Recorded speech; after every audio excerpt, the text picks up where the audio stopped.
11th के अंदर आप 11th के पूरा करियर में, जो बच्चा 11वीं में कॉमर्स लेता है ना, उसके पूरे करियर का सबसे इंपॉर्टेंट चैप्टर है जर्नल एंट्री। अब कई बार ऐसा भी होता है कि कुछ ना आर्ट्स वाले बच्चे कॉमर्स ले लेते हैं या साइंस वाले बच्चे कॉमर्स ले लेते हैं, कब? कॉलेज में जाके।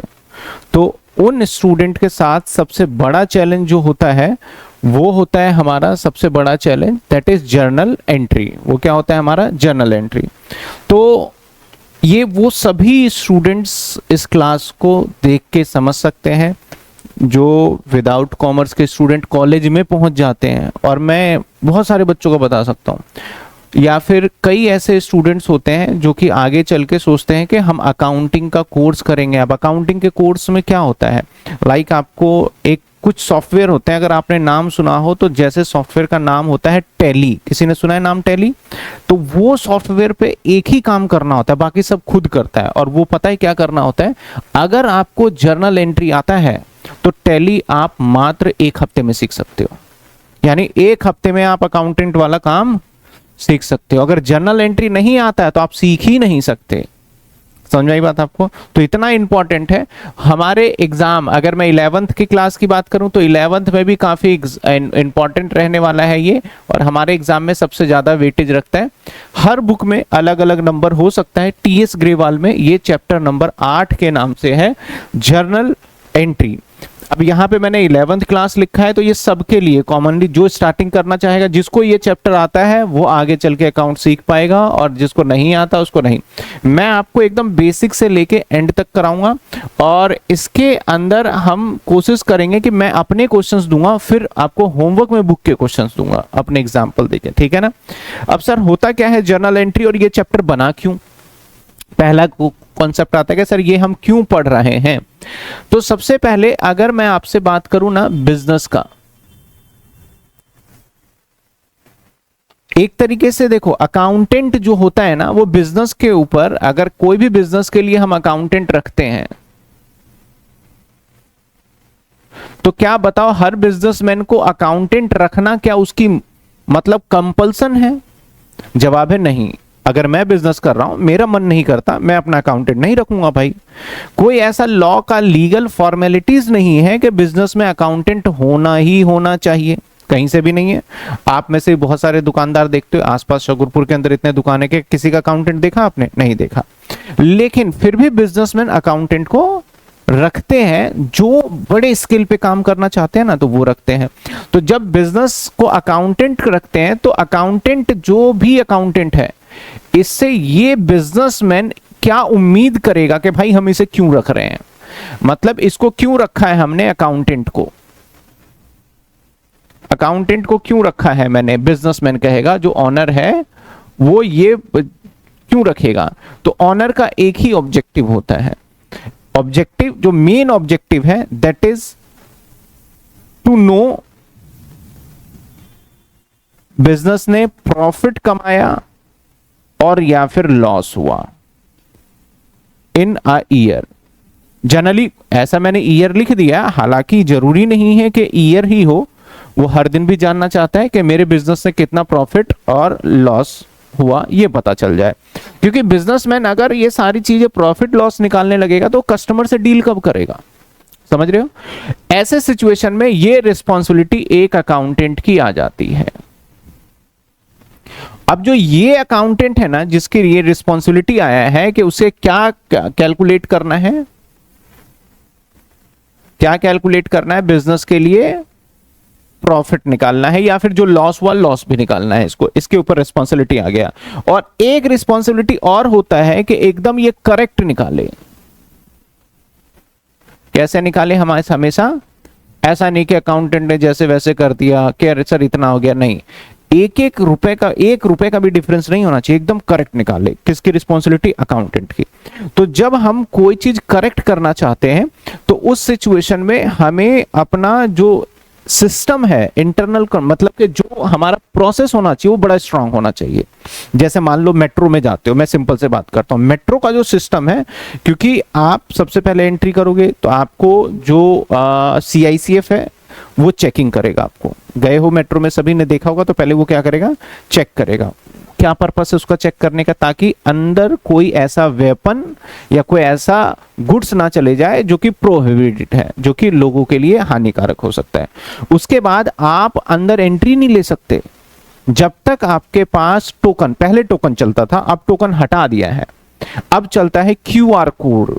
ठीक है, आपने देखा होगा। तो जब तक आप पैसे से टिकट नहीं लोगे तब तक आप अंदर घुस ही नहीं सकते हो। और टिकट लेने के बाद भी निकलते टाइम पे अगर आपने टिकट लेके घुस गया और टिकट फाड़ के फेंक दिया तो निकल नहीं पाओगे आप। निकलते टाइम पे भी वही टिकट आपको इंसर्ट करना है। और मजे की बात, मान लो मेट्रो के अंदर चले गए और आप सोच रहे हो यार बैठते हैं, 1-1.5 घंटा बैठ गए, फिर चले गए, आपके पास वो क्यूआर कोड है, जब आप निकलोगे तो वो क्यूआर कोड काम करना बंद कर देगा। उसके ऊपर टाइम वैलिडिटी भी होता है कि 1 घंटे 2 घंटे, डिपेंड्स कि कितने रुपए का टिकट है उसके हिसाब से। तो इसकी वजह से मैं आपसे अगर सिंपल क्वेश्चन पूछूं, कितने बंदे होंगे जो कि मेट्रो के अंदर बिना टिकट ट्रेवल करते होंगे? होगा कोई ऐसा? नहीं होगा। ऐसे कितने बंदे होंगे जो एरोप्लेन के अंदर बिना टिकट ट्रेवल करते हैं? होगा नहीं, क्योंकि वहां पे इतना सिस्टम अच्छा है। और कितने बंदे होंगे जो कि ट्रेन के अंदर बिना टिकट ट्रेवल करते हैं? बहुत सारे होंगे। और कितने बंदे होंगे जो कि बस के अंदर बिना टिकट ट्रेवल करते हैं? उसमें भी भाई बहुत होंगे, क्योंकि उनका सिस्टम क्या है? वीक है। तो हमें किसी चीज को करने के लिए अगर हमने कोई अच्छे से प्रोसेस लाइन बना रखा है ना, तो उसकी पॉसिबिलिटी हो जाती है कि एरर के चांसेस क्या हो जाए? खत्म ही हो जाए। तो ऐसे सिचुएशन में अकाउंट्स के लिए एक प्रोसेस बनाया गया, उस प्रोसेस से ही हमें अपना प्रॉफिट निकालना होगा। प्रोसेस के अंदर बोला कि भाई सबसे पहले तो तुम ये पता करो कि तुम किस चीज का काम करोगे। तो सबसे पहले आपको ट्रांजैक्शन समझना होगा। सबसे पहले तुम्हें क्या समझना होगा? ट्रांजैक्शन। अब सर ट्रांजैक्शन क्या होता है? मतलब क्या हुआ, पहले तो वो क्या हुआ, यानी ट्रांजैक्शन एन इवेंट अकर हो जाना चाहिए। ऐसा नहीं कि आप सोच रहे हो और उसका भी आप एंट्री कर दो, जो काम हो चुका हो उसको, और क्या हो गया वो। इसके बाद अगले स्टेप में आप जाओगे और फिर इस ट्रांजैक्शन की मदद से आपको करना होगा जर्नल। अब यहां का स्पेलिंग भी अलग है। जर्नली, अभी तक हमने जर्नल की स्पेलिंग जी से स्टार्ट होते हुए देखा है, जर्नली देखा है आपने, लेकिन यहां पे इस जर्नल का स्पेलिंग जे से स्टार्ट होता है। ये अकाउंट्स वाला जर्नल है, ठीक है। तो सबसे पहले जैसे ही आपको ये ट्रांजैक्शन समझ में आएगा, तो इसके बाद आपको क्या करना होगा? जर्नल। जर्नल में हो सकता है, संभावित है कि अब इसके बाद आपको इस जर्नल की मदद से लेजर करना होगा। और इन दोनों के अंदर हो सकता है, भाई इंसान है क्योंकि हम ही कर रहे हैं तो गलती कर सकते हैं इन दोनों जगह पे। अब इसके बाद इन दोनों में कहीं भी गलती है तो उसके लिए बनाया जाएगा लेजर, सॉरी लेजर कह रहा हूं, ट्रायल बैलेंस।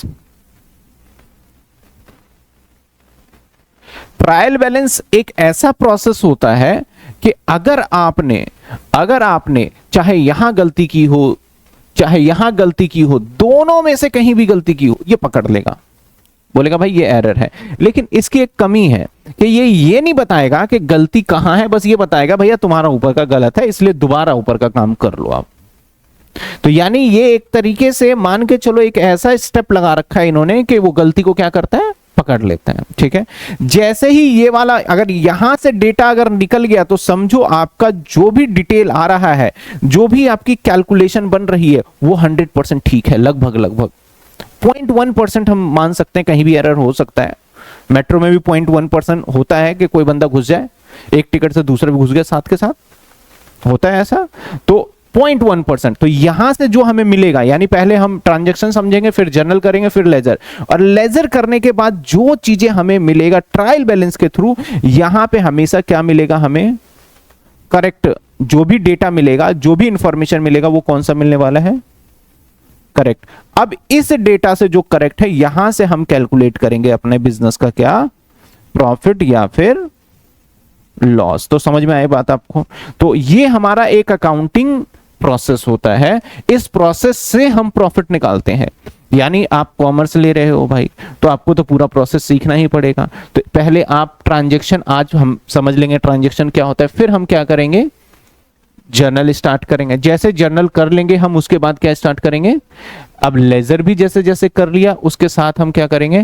और ट्रायल बैलेंस के बाद जब हो ही गया, तो अब क्या सीख लेना पड़ेगा हमें? अपने बिजनेस का कैसे निकालेंगे प्रॉफिट एंड लॉस। आपकी 11वीं खत्म। 11th क्लास में यही सिखाया जाता है आपको ये पूरा स्टेप अगर आप अच्छे से समझ लोगे 11th क्लास खत्म। आप देखोगे लास्ट चैप्टर आपका आपके किताब के अंदर प्रॉफिट एंड लॉस वाला ही है। पहले पूरी बातें सिखाई जाती हैं और लास्ट चैप्टर में आपको ये सिखाया जाता है कि कैसे प्रॉफिट। तो आज जो हम कर रहे हैं वो कर रहे हैं स्टार्ट बहुत आसान से ये चैप्टर, और चैप्टर नंबर आपके टीएस ग्रेवाल बुक के अंदर, क्योंकि उसके अंदर ही ज्यादातर पूरे इंडिया के अंदर बेस मान के चलते हैं लोग, तो उसमें चैप्टर नंबर सॉरी मैंने 8 लिखना था, ये 9 लिख दिया, 8 चैप्टर है, ठीक है ना। अब पहली बात समझते हैं सर ट्रांजैक्शंस क्या होता है, ठीक है। चैप्टर नंबर 8 ट्रांजैक्शन क्या होता है। ट्रांजैक्शन का मतलब क्या काम हुआ, ट्रांजैक्शन का मतलब क्या काम हुआ। जैसे मैंने कहा Mohan start business with cash 40,000। Mohan ने अपना बिजनेस स्टार्ट किससे किया, 40,000 से। इसकी हमें जर्नल करनी पड़ेगी, दैट इज अ ट्रांजैक्शन, मतलब स्टेटमेंट। राम या फिर गुड्स परचेज ₹10,000, हमने 10,000 का क्या करा, सामान खरीदा। या हो सकता है सैलरी पेड टू सोनल, हमने सोनल को क्या दिया, सैलरी दिया। तो ये that is a called transaction, या फिर आप इसको कह सकते हो स्टेटमेंट दे रखा है हमें। तो इससे आपको समझ में आएगा कि आपका क्या काम कर रहा है और उसकी जर्नल एंट्री क्या है। इस जर्नल एंट्री को करने के लिए ना एक स्पेसिफिक फॉर्मेट बनाया गया, आप ऐसे नहीं कर सकते हो जैसे मर्जी। अकाउंट्स ज्यादा से ज्यादा चीजें फॉर्मेट वाइज चलता है कि मतलब इसको ऐसे ही करना है। जैसे मैथ्स के अंदर क्या होता है, सवाल इधर से शुरू कर लो, इधर से कर लो, कहीं से भी कर लो, आपकी मर्जी है। लेकिन अकाउंट्स के अंदर आपको जो सिस्टम बताया गया है उसी के हिसाब से चलना पड़ेगा। फॉर्मेट क्या है, उस फॉर्मेट को देखते हैं। फॉर्मेट जनरली जो बनाया जाता है वो फॉर्मेट कुछ इस टाइप से बनाया जाता है।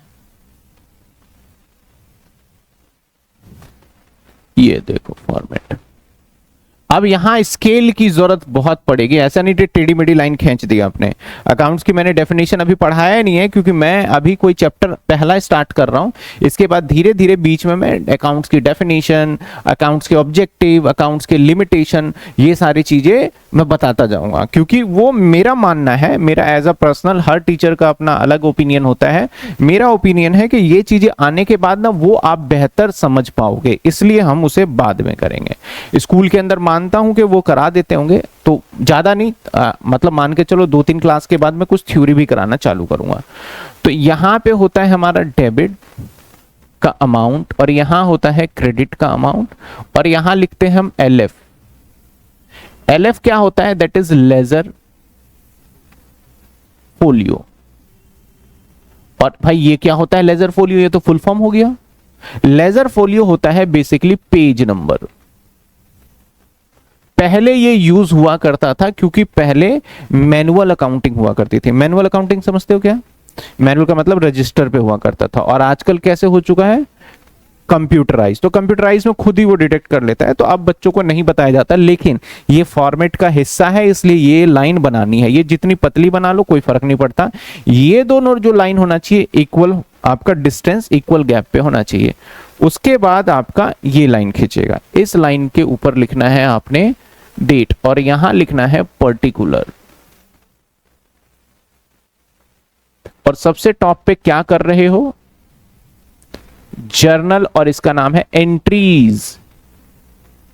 ये हमारा स्पेसिफिक फॉर्मेट है। हमारे काम करने की जगह ये है, इन जगह पे हम काम करेंगे, जो भी करेंगे इन जगह पे काम करेंगे, और इन जगह पे हम अमाउंट लिखते जाएंगे। कैसे कैसे अभी हम करेंगे पता चलेगा।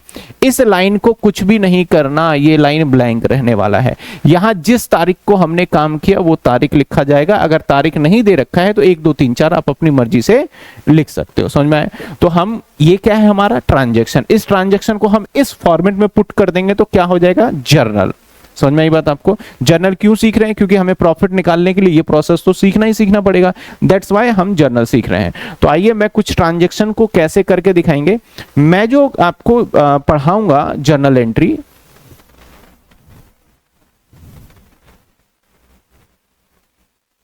मैं जर्नल एंट्री पढ़ाऊंगा। बहुत सारे टीचर बहुत फास्ट कराते हैं, मैं इसके अंदर टेकिंग टाइम करता हूं और बाकी चैप्टर में फास्ट कराता हूं, बच्चों को खुद समझ में आ जाता है। इसके अंदर ना काफी सारे टॉपिक्स बना दिए हैं। जैसे अगर हम बिजनेस को स्टार्ट करेंगे तो उसकी जर्नल एंट्री क्या होगी, जैसे बिजनेस स्टार्ट किया उसकी जर्नल एंट्री क्या होगी। जैसे फिर इसके बाद जैसे आप ये समझ जाओगे फिर मैं बोलूंगा कि एक्सपेंस की जर्नल एंट्री क्या होगी। जैसे आप ये समझ जाओगे तो फिर मैं सिखाऊंगा इनकम की जर्नल एंट्री क्या होगी, अगर कोई इनकम जनरेट होता है तो उसकी जर्नल एंट्री कैसे करें। आप ये सीख जाओगे फिर मैं सिखाऊंगा आपको कि किसी बिजनेस के अंदर कोई डिस्काउंट वगैरह देता है तो उसकी जर्नल एंट्री क्या होगी। जैसे ये सीख जाओगे फिर मैं सिखाऊंगा आपको कि कोई बैड डेट्स हो जाता है तो उसकी जर्नल एंट्री क्या होगी। जैसे ही आप सीख जाओगे ये फिर मैं सिखाऊंगा आपको कोई एसेट्स खरीदेगा तो उसकी जर्नल एंट्री क्या होगी, एसेट्स परचेज। तो आप देख रहे हो जो मैं कराऊंगा ना आपको वो एकदम सिस्टमेटिक एक एक चीज को सिखाऊंगा कि पहले ये वाला पार्ट समझो जर्नल एंट्री का, फिर ये वाला पार्ट समझो, फिर ये वाला पार्ट समझो। और ये इतना ही नहीं है, और भी मैनी मोर हैं जो कि मैं हर एक बार सिखाऊंगा। जैसे मान लो मैंने ये सिखाया बिजनेस स्टार्ट करने के, आज वाली क्लास का तो हर क्लास का एजेंडा है, पहली क्लास में मैं सिखाऊंगा बिजनेस स्टार्ट करने के, मैं 8-10 एंट्री करके दिखाऊंगा और मैं 8-10 एंट्री उसी के जैसे मैं आपको होमवर्क दूंगा ताकि आप क्या कर पाओगे, प्रैक्टिस। फिर जब अगली क्लास में सिखाऊंगा किस चीज का, मैं एक्सपेंस, तो मैं 8-10 एंट्री पहले क्लास में करूंगा और फिर मैं 8-10 एंट्री आपको होमवर्क भी दूंगा, फिर मैं आपका क्या करवाऊंगा, इनकम का। तो इस तरीके से जब हम सारे टॉपिक कर लेंगे तब किताब के क्वेश्चंस कर पाएंगे। किताब के अंदर क्या है, पहले ही क्वेश्चन में क्या करा उन्होंने, ये भी दे दिया ये भी दे दिया, ये मिक्स करके दे दिया पॉइंट पहले ही क्वेश्चन में। अब बच्चे को यही नहीं समझ में आ रहा, फिर ये हर किसी के अंदर अलग तरीके से सोचना पड़ता है, इसलिए हम क्या करेंगे इसको टॉपिक वाइज थोड़ा सा पेशेंस रख के चलना पड़ता है स्टार्टिंग में। जैसे ही 2 से 3 क्लास होगी आपको एवरीथिंग विल बी क्लियर कि क्या करना है। और मैं जर्नल एंट्री आपको बनाना सिखाऊंगा कि आप सोच करके भी इवेल्युएट कर पाओ, ऐसा नहीं कि रट लिया भाई ऐसे हो गया, क्यों लॉजिकली हो रहा है, क्यों ये डेबिट हो रहा है, क्यों ये क्रेडिट हो रहा है, एवरीथिंग। तो पहला जर्नल एंट्री हम सीखेंगे that is a business start, class number 1 है। तो आज जो जर्नल एंट्री सीखेंगे बिजनेस स्टार्ट, इसके अंदर कुछ हमने ट्रांजेक्शंस किए हुए हैं, इसको क्या बोलते हैं हम, ट्रांजैक्शन। इसको हम किसके अंदर करने वाले हैं सर, इसको हम करने वाले हैं जर्नल एंट्री के फॉर्मेट में, दैट विल बी, मैं इधर लिखता हूं जर्नल एंट्री फॉर्मेट। कॉलम जो रहेगा ये देखो मेरा, ये दोनों लाइन का कॉलम देखोगे ना लगभग बराबर है, इसका डिस्टेंस है ना, इसका डिस्टेंस क्या है, बराबर है। जितना स्केल का डिस्टेंस होता है उतना ही रखते हैं। फिर इधर के साइड में डेट आ जाएगा। अभी नोटिंग मत करना आप बिल्कुल भी, आप पहले पूरी तरीके से समझो। और मैं अभी बता रहा हूं आपको 2-3 एंट्री कराऊंगा, तीसरी चौथी से आप खुद ही आंसर देने लग जाओगे कि क्या है मेरे भाई।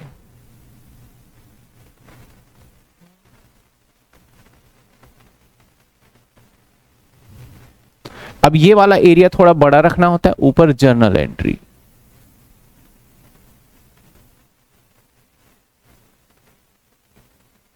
यहां पे डेबिट और उसका अमाउंट का ये रुपीस का सिंबल, और क्रेडिट और रुपीस का सिंबल, ये LF, इसको JF भी बोल देते हैं, जर्नल फोलियो। जैसे LF मतलब लेजर फोलियो, JF मतलब जर्नल फोलियो भी बोल देते हैं, ठीक है ना। इसके बाद आगे देखा जाए हमारा, तो यहां पे क्या लिखते हैं, पर्टिकुलर, और यहां पे लिखते हैं डेट, यहां लिखते हैं डेट। ये हो गया क्या हमारा, इसको क्या बोलते हैं हम, फॉर्मेट, हिंदी में परफॉर्मा या नमूना बोल सकते हो। क्या है ये, हमारा फॉर्मेट है। और ये क्या है हमारा, क्या हो गया, ये क्या है हमारा, ट्रांजैक्शन। तो ट्रांजैक्शंस को हमें किस में कन्वर्ट करना होगा, जर्नल में। अब देखो ध्यान देना, अभी मैं करूंगा, आपको ज्यादा दिमाग नहीं, सिर्फ देखना। पहला ट्रांजैक्शन कहता है कि रमेश जो ऐसा व्यक्ति है जिसने अपने बिजनेस को स्टार्ट कर लिया, और किससे स्टार्ट किया, नगद से, और कितने पैसे लगा दिए जानते हो, 10,000 रुपए लगा दिए अपने बिजनेस को शुरू करने में। तो यहां पे मैंने पहला पॉइंट लिखा, और एंट्री पता है मैं क्या करूंगा, कैश, कैश, और इसके साथ ऐसे AC लगाना है, AC stand for accounts, AC का मतलब क्या है, अकाउंट्स है, कैश अकाउंट, और इससे थोड़ा डिस्टेंस देके DR डॉट लिखेंगे, इसका मतलब डेबिट होता है, DR डॉट का मतलब डेबिट। तो कैश अकाउंट डेबिट, और इसके नीचे सेंटर में इस जो लिखा है ना, इसके सेंटर में कैपिटल में ही T होना चाहिए, टू कैपिटल, और इसके साथ भी अकाउंट शब्द आएगा। तो cash account debit to capital account, amount 10,000 है तो डेबिट वाले कॉलम में 10,000 लिखेंगे और यहां क्रेडिट वाले कॉलम में 10,000 लिखेंगे। और ये क्या काम हुआ है, देखो आप पहली बार हो तो आपको समझ नहीं आ रहा क्या काम है, तो इसके लिए जो काम हुआ है ना उसके लिए यहां पे हम स्टेटमेंट लिखते हैं जिसको हम नरेशन बोल देते हैं या फिर बीइंग बोल देते हैं। ये क्यों लिख रहे हो सर? ताकि वो पर्सन जिसको समझ में नहीं आ रहा कम से कम इस सेंटेंस को पढ़ के तो पता कर ले कि ये किस चीज के बारे में काम हो रहा है। तो मैं यहां पे लिख दूंगा रमेश स्टार्ट बिजनेस। कि जो आप ये वीडियो देख रहे हैं, इस वीडियो को बनाने में हमारी बहुत मेहनत है। क्लास को रिकॉर्ड करने से लेके एडिटिंग तक, नोट्स को बनाने तक काफ़ी मेहनत है। तो प्लीज़ आप इस चैनल को सब्सक्राइब जरूर करिए और अपने दोस्तों को भी शेयर करिए कि इस चैनल पे आपको बीकॉम की सारे कंटेंट्स अवेलेबल होते हैं। बिजनेस आप आगे पूरा लाइन अगर ना समझ में आए तो पूरा लाइन भी लिख सकते हो और यहां पे एक लाइन करेंगे और ये लाइन आपका यहीं पे इतना नहीं होना चाहिए, ये लाइन इतने पे ही रुक जाना चाहिए। दैट इज कॉल्ड, जो मैंने अभी करा है आपके सामने, इसको जर्नल बोलते हैं। Cash account debit to capital account, मैं एक बार फिर पढ़ रहा हूं, cash account debit to capital account. पढ़ने का तरीका पहले समझ लेते हैं, फिर लॉजिकली भी समझ लेंगे भैया कैश क्यों डेबिट हुआ और कैपिटल क्यों क्या हुआ। अब टू का मतलब पता है, जब हम टू लिखते हैं तो यहां इसका मतलब होता है कि हमने इस बात को क्रेडिट किया है, तो इसलिए इसका अमाउंट देखो किस कॉलम में जा रहा है हमारा, क्रेडिट में। टू का मतलब यहां पे रिप्रेजेंट के हमने चीजों को क्या किया है, क्रेडिट किया है। समझ में आई बात आपको? हम इस एंट्री को पढ़ेंगे cash account debit to capital account, cash account debit to capital account. इसको पढ़ने का जो प्रोसेस है मैं वो बता रहा हूं। चलिए मैं दूसरी एंट्री भी करके दिखाता हूं, फिर हम इसको बात करेंगे कि समझ में आ रहा है कि नहीं आ रहा है थोड़ी देर। रामू कमेंस, कमेंस का मतलब भैया स्टार्ट किया, बिजनेस किया विद कैश 3,000 रुपए से। कमेंस का भी मतलब स्टार्ट है। दूसरा पॉइंट, रामू ने स्टार्ट किया तो कोई फर्क नहीं पड़ता भैया, बिजनेस में कैश लगा है तो कैश अकाउंट डेबिट और टू सेंटर में लिखेंगे और टू कैपिटल अकाउंट और 3,000 है, दैट इज 3,000 और 3,000। यहां पे नरेशन लिखेंगे, नरेशन लिखने से पहले बीइंग लिखा जाता है। रामू कमेंस बिजनेस, आप ऐसे भी लिख सकते हो रामू स्टार्ट बिजनेस, और अमाउंट का कॉलम को भी लिख सकते हो। और फिर हम यहां से लाइन को करेंगे। यानी इस दो एंट्री से मैं आपको एक बात बताऊं, बिजनेस स्टार्ट रमेश करे चाहे रामू करे, जर्नल एंट्री बिजनेस स्टार्ट की तो यही होती है। चाहे सोनू करे चाहे मोनू करे, जर्नल एंट्री क्या रहेगा हमारा, जैसे मान लो तीसरी एंट्री क्या है हमारा, दीपक इन्वेस्ट इनटू बिजनेस 50,000 रुपए, तो इसकी जर्नल एंट्री क्या होगी देखो, कैश। अब यहां पे कुछ बताया नहीं कि कैसे, तो जब कुछ नहीं बोलता ना अकाउंट्स के अंदर तो मान लेते हैं कैश में काम हुआ, तो that is cash account debit और यहां सेंटर में टू कैपिटल अकाउंट, कितने रुपए, 50,000, तो यहां 50,000 रुपए, 50,000 रुपए।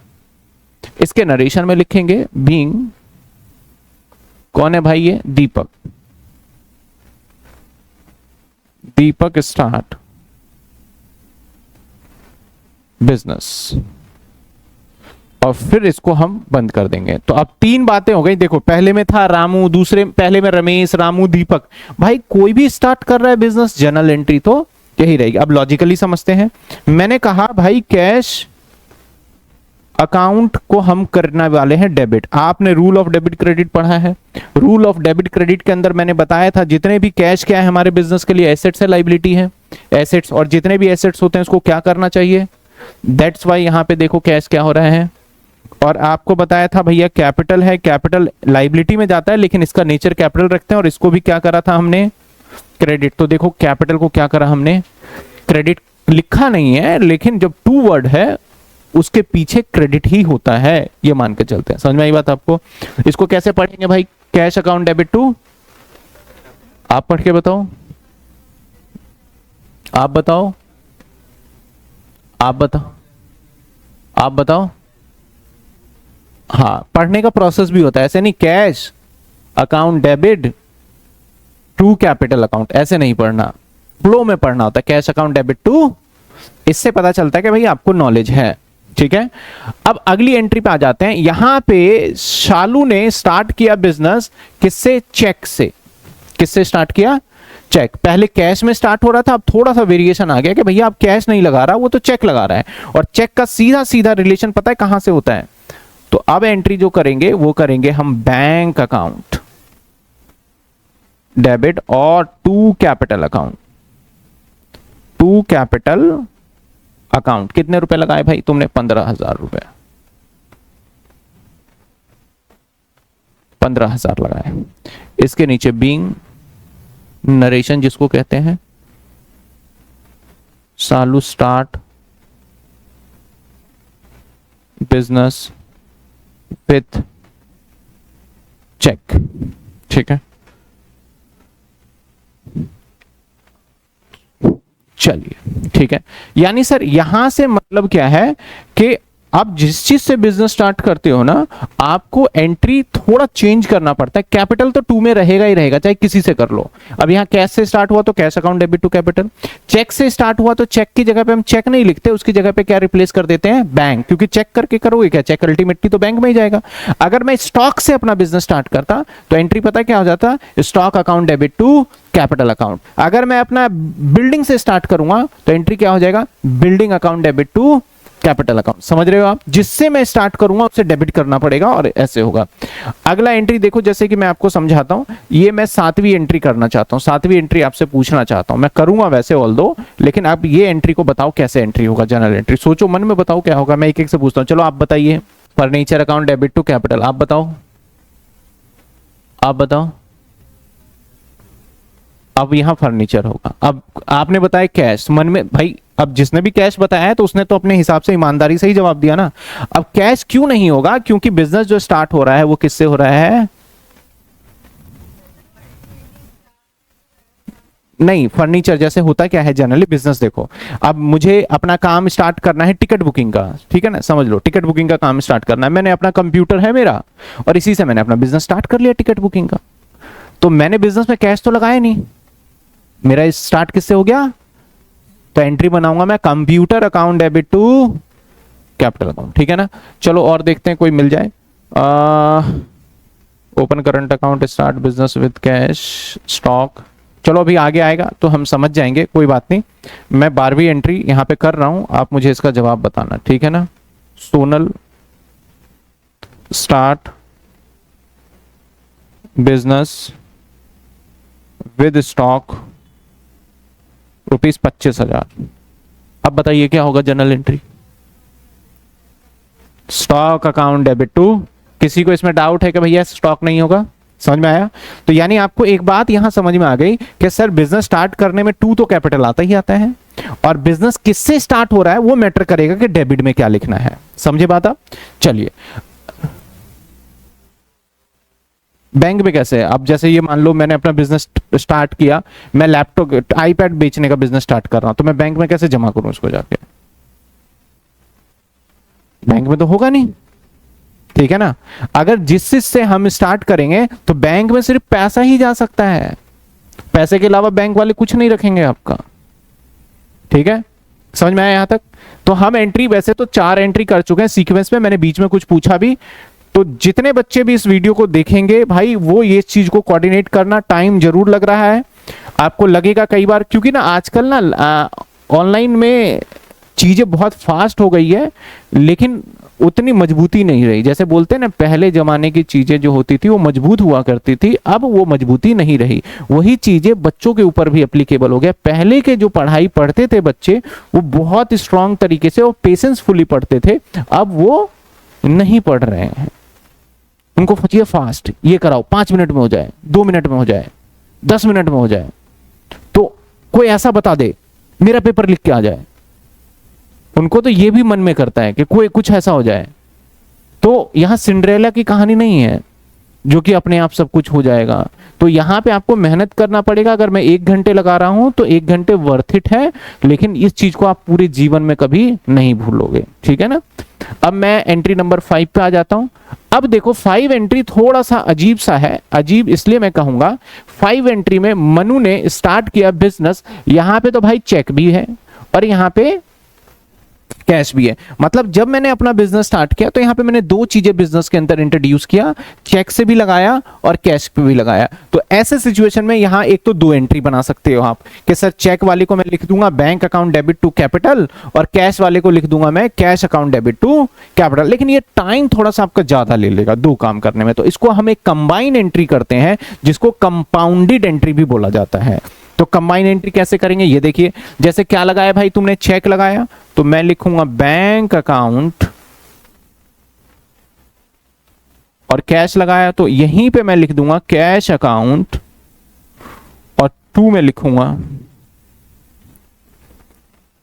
Capital account. सर चेक से कितना लगाया 5000, बैंक से कितना लगाया, कैश में कितना लगाया 6000, ये भी डेबिट, और टोटल पैसा आ जाएगा कैपिटल में आपने लगा दिए कितने 11000। इस एंट्री को पता है कौन सी एंट्री बोलते हैं, कंपाउंडेड एंट्री। पिछली बार फाइनल टर्म में एग्जाम में पूछा गया था question, what do you mean by the compounded entry, क्या होता है। तो कंपाउंडेड एंट्री वो होता है जब एक से ज्यादा ट्रांजैक्शन को मर्ज करके कर देते हैं तो उसे कंपाउंडेड एंट्री कहते हैं। इसका नरेशन क्या होगा सर, सिंपल। कौन है भाई बिजनेस स्टार्ट करने वाला, Manu. Manu start business with, बस आगे लिख देता हूं कैश एंड चेक, ठीक है ना। अब देखो ये जो नरेशन है ना, नरेशन का मतलब क्या है कि लोग समझ जाए। जैसे मैंने एक आर्ट्स वाले को बुलाया, मैंने बताया ये क्या करा है, वो यहां से तो दिमाग नहीं लगा सकता, लेकिन इसको पढ़ के अरे ये रामू ने बिजनेस स्टार्ट किया है, इसका है। क्योंकि अल्टीमेटली हम बड़ी कंपनी में जाते हैं ना तो हमें अपने profit and loss, financial statement, ये सभी इन्वेस्टर के सामने रखना पड़ता है, और वो कॉमर्स के भी होते हैं, साइंस के भी होते हैं, तो जिस वजह से हमें ये नरेशन रखना पड़ता है। बताओ यहां तक कोई दिक्कत है कि परेशानी है तो बताओ। हाँ आप देखो मार्क्स की बात रही, आपका देखो फॉर्मेट वगैरह में सब में करोगे, आपने मान लो फॉर्मेट भी नहीं किया, नरेशन भी नहीं लिखा, तो आपका 1 नंबर फॉर्मेट का कट जाएगा, एक एंट्री आपका 1 नंबर का है, तो 1 या 2 नंबर, मान लो 8 क्वेश्चंस है, 8 क्वेश्चंस कितने नंबर का है, 8 नंबर का है। आपने ये फॉर्मेट नहीं बनाया, फॉर्मेट समझ रहे हो ना, तो उसके एग्जामिनर ने 2 नंबर माइनस कर दिए। अच्छा आपने नरेशन भी नहीं लिखा, तो नरेशन में अगर 8 एंट्री है तो उसमें से 3 नंबर माइनस कर दिए, तो आपके 5 माइनस हो गए, आपको 3 नंबर ही एग्जाम में मिलेगा। अब एक बच्चा बोलता है सर मैं खाली फॉर्मेट बना के आ जाऊंगा तो क्या मुझे 2 नंबर मिलेगा, तो जवाब नहीं मिलेगा। ये फॉर्मेट और नरेशन नंबर को काटने के लिए है, नंबर को बढ़ाने के लिए नहीं है। कहीं बोले कि मैं नरेशन लिख देता हूं और फॉर्मेट बना देता हूं तो क्या 5 नंबर मिल जाएंगे, जवाब है नहीं मिलेगा। समझे बात आप।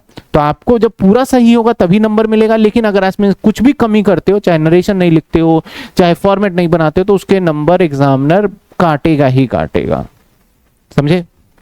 आइए अब हम 5 एंट्री तक पहुंच चुके हैं। खाली, मैंने बोला खाली, बस वो एक पहले के टाइम पे यूज होता था, लेकिन अब उसका यूज नहीं होता है, तो इसलिए क्वेश्चंस में भी अप्लाई नहीं हो पाता आज के टाइम पे। हाँ तो फिर वो नंबर काट लेगा, बोलेगा भाई ये फॉर्मेट का पार्ट है, तो हमें कुछ चीजें ऐसी होती है ना करनी पड़ती है, तो इसलिए हम कर रहे हैं।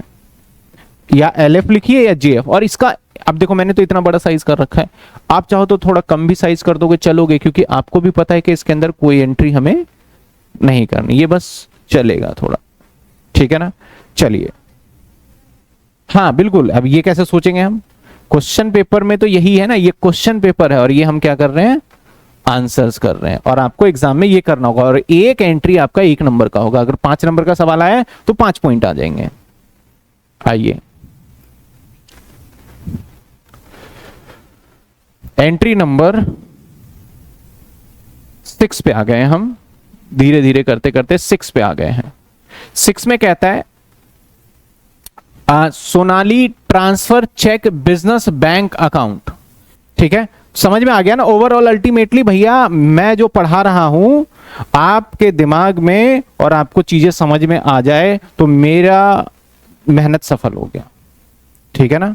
तो हमने जैसे कि पहली एंट्री क्या करा था, पहली एंट्री करा bank account debit to capital, कौन सा था, छठा एंट्री। छठा एंट्री क्या था, Sonal transfer cheque into bank. तो कहीं ना कहीं इसके अंदर क्या बताया मैंने कि वो अपने सेविंग अकाउंट से बिजनेस के अकाउंट में पैसे ट्रांसफर करता है, तो उस सिचुएशन में वो एज अ कैपिटल ही माना जाता है। तो एंट्री क्या हो गया, bank account debit to capital account. इसके बाद हमने क्या करा, दीपाली ने बिजनेस स्टार्ट किया फर्नीचर से, तो as usual furniture account debit to capital. इसके बाद क्या करा, राम ने स्टार्ट किया बिजनेस किससे, फर्नीचर से, स्टॉक से और कैश से, तो मैंने करा cash account debit, furniture account debit, stock account debit to capital. इसके बाद मैंने बताया कि क्या हम इस एंट्री को टू कैपिटल लिख दें और सबको डेबिट नीचे नीचे नीचे नीचे कर दें, तो क्या एंट्री कर सकते हैं? तो जवाब सर नहीं कर सकते, ये गलत होगा। अच्छा सर, आपने पहले कैश लिखा, मैं पहले फर्नीचर लिखूं, फिर मैं कैश लिखूंगा, फिर स्टॉक लिखूंगा, मतलब इसको मैं सफल कर दूं और टू में कैपिटल लिखा, तो क्या ये कर सकते हैं ऐसा? तो जवाब यस, ये एंट्री आप कर सकते हो। इसके बाद अगली एंट्री आपसे अभी मैंने पूछा कि भैया कैश से, चेक से और बिल्डिंग से, तो आपने एंट्री बड़े आराम से बता दिया कि सर इसकी एंट्री तो ये होगा, दैट इज क्या, cash account debit, bank account debit. इसके बाद क्या था, बिल्डिंग अकाउंट, और टू नरेशन आप लिख लोगे इसका। अब पैसा ध्यान से डालना है कि 3000 कैश में, ऐसा नहीं कि कैश वाला बैंक में डाल देना, बैंक वाला बिल्डिंग में डाल देना, नहीं मैं तो गलत डाल रहा हूं। ये है 15,000, 25,000 और 20,000, 60,000। अब देखो मेरा यहां पे ये भी गलत हो गया, क्योंकि आप इसके सामने नहीं लिख सकते, ये जो 60,000 है ना वो आप इसके सामने लिखोगे, समझे? यानी ये जो अमाउंट होना चाहिए दैट इज, समझे? ये छोटी छोटी चीजें हैं जो कि आप अभी सिखाया जा रहा है। अगर आप ये चीजें अभी नहीं पढ़ोगे और 12th में जाओगे तो कोई नहीं बताएगा आपको, ये बोलेगा भैया तुमने 11th में नहीं पढ़ी, तुम्हारी गलती है, समझ रहे हो ना? तो ये अभी से सीख लोगे, तो यही छोटी छोटी एक्यूमुलेट करके आपकी नॉलेज को और आपको रिप्रेजेंट करता है कि आपको कितना आता है कितना नहीं आता। अब देखो, Vishal start business with household furniture. अब मान लो मैं पुराने फर्नीचर का एक बिजनेस स्टार्ट करना चाहता हूं। किस चीज का? पुराने फर्नीचर को बेचूंगा, और मेरे घर पे बहुत सारा फर्नीचर दहेज का पड़ा हुआ है। अब मैं क्या करता हूं कि भैया उसी से कर लेते हैं स्टार्ट, उसी को पहले बेच देते हैं हम। तो मैंने क्या किया कि उस फर्नीचर को सेल में लगा के बेच दिया, तो मेरा बिजनेस तो है तो बिजनेस ही। तो अब बिजनेस स्टार्ट किससे हुआ हमारा? फर्नीचर से स्टार्ट हुआ। किससे हुआ हमारा? फर्नीचर से स्टार्ट हुआ। तो वैसे तो ये स्टॉक में आ जाएगा, लेकिन मैंने कहा फर्नीचर से स्टार्ट किया, तो एंट्री अगेन इसकी होने वाली है furniture account debit to capital account. और ये हाउस होल्ड का मतलब होता है घर का फर्नीचर इसने क्या करा? बेच दिया। समझे बात आप? Furniture account debit to capital account. To क्या होगा? Capital account. आप क्या बोल रहे थे? नहीं कुछ और भी बोला था, कैश अकाउंट बोला था। टू में कैपिटल आएगा, दुनिया इधर से उधर हो जाए, टू में क्या रहेगा? क्योंकि बिजनेस स्टार्ट होगा और जर्नल एंट्री में आपको कैपिटल देखने को ना मिला, तो कैसा बिजनेस स्टार्ट हुआ भाई? अगली एंट्री कहता है open a current account from saving bank account. Open a current account from saving bank account. इसको मिटा देते हैं यहां से, क्योंकि ये समझ चुके हो। देखो ये मेरा सेविंग अकाउंट है। अब सेविंग अकाउंट किसका होता है पता है? पर्सनल होता है, ऑनर का होता है। आप सभी के जितने भी स्कूल वगैरह में अकाउंट खुलवाओगे, आपके मम्मी पापा के जितने भी अकाउंट है वो सारे कौन से अकाउंट की कैटेगरी में आता है? Saving account. और एक होता है हमारा दैट इज ये करंट अकाउंट। ये बैंक के अकाउंट की बात कर रहा हूं मैं, बैंक में खुलता है ये खाता। ये जो खुलता है ये पता है किसका खुलता है? बिजनेस का, विद द नेम ऑफ किसके? बिजनेस से। अब मैं दिखाता हूं आपको, देखो यहां पे मेरा लॉगिन नहीं है। मेरा जो खाता है ना वो बिजनेस का खाता है, और पहले मेरा बिजनेस था विनिंग एज स्टडी पॉइंट के नाम से। तो एक मेरा अकाउंट आपको दिखेगा विनिंग एज के नाम से, तो वो मेरा बिजनेस का खाता है। तो वो कौन सा हो गया? हमारा करंट अकाउंट हो गया। अगर लॉगिन होगा तो मैं आपको दिखाता हूं, रुको कहां गया एयू। इसमें मेरा लॉगिन नहीं है अभी। तो मेरा एक बिजनेस के नाम से मैंने खाता खोल रखा, एक मेरा बिजनेस है अनुज कुमार सिंह HUF के नाम से, उसका भी मैंने करंट अकाउंट खुला रखा है। अब इसमें और इसमें डिफरेंस क्या होता है, कई बार बच्चों के मन में ख्याल आता है सर ऐसा क्यों कर रहे हैं बैंक वाले। इसलिए करते हैं क्योंकि करंट अकाउंट के अंदर आप जितनी मर्जी बार पैसे जमा कर सकते हो और जितनी मर्जी बार पैसे निकाल सकते हो, कोई रोक टोक, इसके ऊपर कोई ब्याज भी नहीं मिलेगा। सेविंग अकाउंट में आपको लिमिट होता है। आपने कई बार नोटिस करना कि महीने में 2 बार अगर आपने एटीएम से 4 बार या 5 बार से ज्यादा पैसे विड्रॉल कर लिए तो आपके चार्जेस कट जाएंगे, ये रहता है नियम। और करंट में ऐसा कोई नियम, तो इसलिए बिजनेस में तो हमने क्या करा, एक चेक निकाला और ऑनर ने एक चेक काटा, इस अकाउंट खाते का एक चेक काटा और यहां साइन कर दिया, और इस चेक को उठा के, जो ये चेक है, इस चेक को उठा के वो बिजनेस करंट अकाउंट में जाके ले जाके रख देता है। तो एक तरीके से बात तो वही हो गई ना कि भाई अपने खाते से पैसे कहां भेज रहा है ये बिजनेस में। तो जब अपने खाते से अपने पास से कुछ भी चीज बिजनेस में लगा दो वो कैपिटल होता है।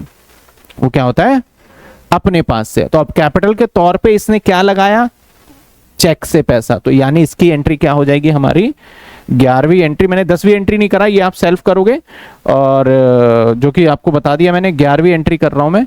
दैट इज एंट्री जनरेट होगा bank account debit to capital account, that is amount 35,000। समझ में आई बात आपको। इसके जैसे 2 एंट्री हो गया, एक तो हमारा 6 भी हो गया था और ये 11, ये दोनों एंट्री आप पढ़ोगे तो कहीं से कहीं तक नहीं लगेगा कि भैया बिजनेस स्टार्ट हो रहा है, लेकिन मैंने आपको समझाया तो लगा हाँ भाई ये तो बिजनेस स्टार्ट वाली ही बात चल रही है यहाँ पे। तो आज हमने पहली क्लास थी, पहली क्लास में हमने जर्नल एंट्री सीखा और सिर्फ एक ही पॉइंट पे हमने डिस्कस किया है, दैट इज किसका, कि अगर कभी बिजनेस स्टार्ट होगा तो उसकी जर्नल एंट्री को कैसे किया जाएगा, और इसको क्या बोलते हैं हम, ट्रांजैक्शन। और जब इसको ऐसे फॉर्मेट में पुट कर देते हैं तो क्या बोलते हैं, जर्नल एंट्री। इसके बाद अगला जो चैप्टर स्टार्ट करेंगे हम लेजर करेंगे स्टार्ट, हम स्टेप बाय स्टेप चलेंगे, ठीक है ना। और बीच बीच में मैंने कहा, क्योंकि आज मेरे ख्याल ये क्लास होगी आपकी 5वीं क्लास होगी, मेरे ख्याल 4थी या 5वीं क्लास होगी, तो उस सिचुएशन में पहला चैप्टर जो है आपके स्कूल वगैरह में स्टार्ट हो जाता है तो बच्चे परेशान होते हैं कि सर करा ही नहीं रहे, फीचर्स नहीं बता रहे, स्कूल में तो ये सब बता रहे, वो पता नहीं क्या आगे अपने रिदम में लेके चल रहे हैं। इसका मैं रीजंस बता देता हूं, क्योंकि जब आप ये सीख गए, आपको डेबिट पता चल गया, क्रेडिट पता चल गया, अमाउंट पता चल गया, बिजनेस स्टार्ट होता है उसका कुछ जर्नल एंट्री होता है, आपके दिमाग में मैंने डाल दिया लेजर वर्ड भी क्या होता है, आपके दिमाग में ट्रायल बैलेंस भी डाल दिया। अब मैं जब वहां पे बताऊंगा अकाउंट्स का पहला objective to calculate correct profit and loss, मैंने ये लाइन लिखा। अब आपको प्रॉफिट एंड लॉस सुनने में नया वर्ड, और आपको भी पता है भाई अकाउंट्स का ऑब्जेक्टिव ही क्या है कि करेक्ट प्रॉफिट एंड लॉस को निकालना, तो वहां पे याद नहीं करना पड़ेगा आपको बस मैं बताऊंगा और आपको याद हो जाएगा। और अगर मैं स्टार्टिंग में वो चैप्टर करा दूं तो आप रट्टे मारोगे, to calculate correct profit and loss, to calculate profit and loss, to calculate, हाँ पहला पॉइंट याद हो गया है, फिर इस तरीके से वहां पे रट्टाफिकेशन लग जाता है। समझ में आई बात आपको। तो अब आप जो नोटिंग करेंगे, क्या नोटिंग करेंगे ये देखिए, मैं आपको बता देता हूं। आपका नोटिंग करने का जो रहेगा, एक तो ये प्रोसेस को नोटिंग कर लेना पहले पेज पे, कि प्रोसेस क्या होता है, ट्रांजैक्शन, जर्नल, लेजर और ट्रायल बैलेंस। उसके बाद प्रॉफिट एंड लॉस, इसके साथ बैलेंस शीट भी जुड़ता है, मैं अगली क्लास में डिस्कस करूंगा बैलेंस शीट क्या होता है, ये वाला नोट करोगे।